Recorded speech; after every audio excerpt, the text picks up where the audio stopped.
Assalamualaikum warahmatullahi wabarakatuh. Perkenalkan, nama saya Fadila Rahmadianti dari Prodi Bioteknologi Universitas Aisyah Yogyakarta. Pada kesempatan kali ini, saya akan membahas mengenai gametogenesis. Gametogenesis merupakan proses pembentukan gamet atau sel kelamin untuk mempersiapkan terjadinya fertilisasi. Gametogenesis terdiri dari dua macam, yaitu spermatogenesis dan oogenesis. Spermatogenesis merupakan pembentukan sperma atau spermatozoa pada laki-laki. Kemudian oogenesis merupakan pembentukan ovum pada wanita. Spermatogenesis terjadi di dalam testis, yaitu di dalam tubulus seminiferus. Di dalam tubulus seminiferus terdapat sel lidik yang mengekskresikan hormon testosteron yang berperan pada proses spermatogenesis. Dalam proses spermatogenesis, testis akan menghasilkan spermatogonium yang memiliki 46 buah kromosom yang terdiri dari 22 pasang kromosom kromosom kelamin dan satu pasang kromosom tubuh atau autosomal. Kemudian spermatogonium akan membelah secara mitosis yang akan menghasilkan anakan sama seperti induknya yang disebut dengan spermatosit primer. Kemudian spermatosit primer akan menghasilkan dua buah anakan yang membelah secara meiosis yang masing-masing anakannya memiliki 23 kromosom. Kemudian masing-masing anakannya akan membelah lagi secara meiosis kedua menghasilkan spermatids. Sehingga spermatogenesis ini akan menghasilkan 4 buah sperma yang normal. Kemudian sedangkan pada proses oogenesis atau pembentukan ovum ini terjadi di dalam ovarium.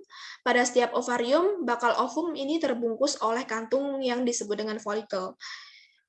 Dalam proses pembentukan ovum, ovarium akan menghasilkan oogonium yang bersifat diploid. Oogonium akan membelah secara mitosis, membentuk oosit primer. Setelah itu, oosit primer akan membelah secara meiosis satu, membentuk satu oosit sekunder dan satu badan polar. Masing-masing anakan akan membelah secara meiosis 2. Pada oosit sekunder akan membelah menjadi satu ovum dan satu badan polar, sedangkan badan polar akan menghasilkan 2 badan polar. Sehingga dapat disimpulkan pada proses oogenesis atau pembentukan ovum, ovarium akan menghasilkan satu ovum yang fertil dan juga 3 buah badan polar yang akan mati.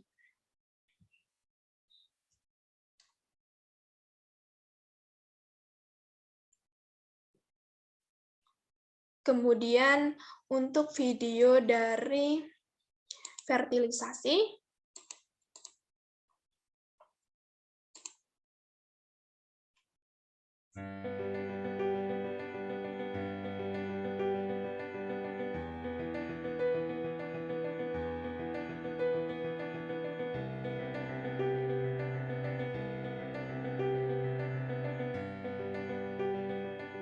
sel telur keluar dari ovarium, ditangkap Fimbriae, kemudian memasuki tuba Fallopi.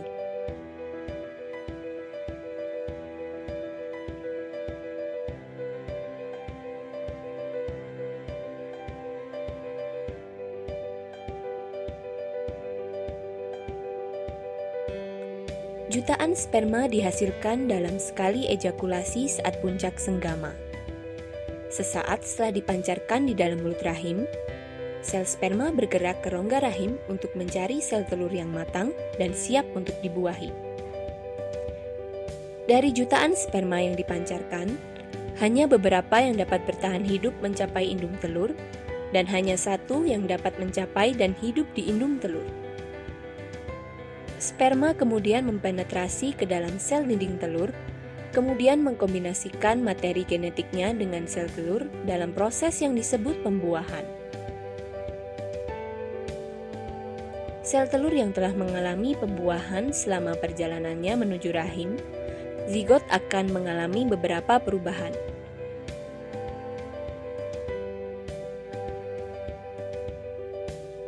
Di rahim, zigot akan menempel di dalam dinding rahim, dan disinilah zigot akan berkembang menjadi embrio dan akhirnya akan menjadi janin.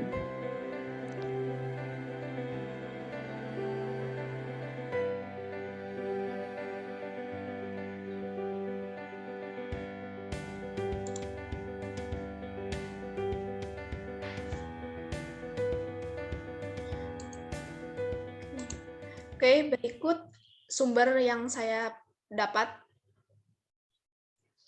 Sumber yang saya gunakan untuk materinya, saya ambil dari biologi sel, dan kemudian videonya dari archive movement. Nah, Sekian dari saya, mainnya. mohon maaf apabila ada banyak salah kata. Saya akhiri, wassalamualaikum warahmatullahi wabarakatuh.